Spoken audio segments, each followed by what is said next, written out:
Армысыздар, құрметті достар. Тұрғындар есеп-шоттарындағы ақшалары жоғалып жатқанын хабарлады. Нақты қандай сома қалғанын тексеру мүмкін емес.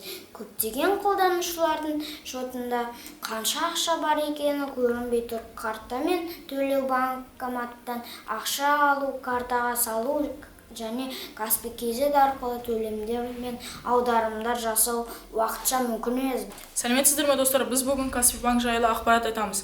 Каспий банк кибер шабуыл болды деген ақпаратты жоққа шығарып, техникалық ақау болғанын хабарлады. Мекеме соның кесірінен кибер клиенттердің ақшасы дұрыс көрсетілмей тұрғанын да растады. Каспий KZ қосымшасында техникалық ақау болды. Соның кесірінен клиенттердің есепшоттарындағы ақша дұрыс көрсетпей тұр. Өкінішке қарай, картамен төлеу, ақша алу және банкомат арқылы ақша толтыру, төлем жасау мен ақша өндіру операциялары уақытша істемей тұр. Компания мәселе тезірек шешуге тырысып жатыр, делінген банк хабарламасында. Біз жалғастырамыз. Сіздермен бірге Совет Казинбек Арас. Қаржы мекемесі әлеуметтік желілерде Каспий KZ кибер шабуыл жасау деген ақпарат тарағанын алға тартып, кибер шабуыл болған жоқ. Клиенттер ақшасы өз орнында. Қосымша түзетілгеннен кейін клиенттер ақшасы дұрыс көрсететін болады деп хабарлады.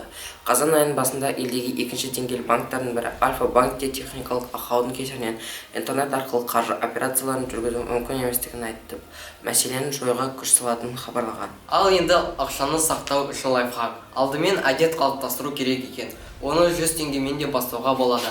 Күнделікті қандай да бір соманы жинап отыруға кеңес беремін. 100 теңгемен де бастауға болады. Бірақ міндетті түрде күн сайын. Осылайша әдет қалыптасады. Екінші жағынан бұл жалақының 10-30% қалтырғаннан әлде қайда оңай.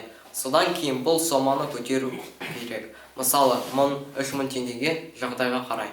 Осылайша күніне 1000 теңгеден қалтырып отырғанда айына 30 000 шығады. Бұл аз болып көрінуі мүмкін. Бірақ бір жылда сіз Түркияға демалуға бара аласыз.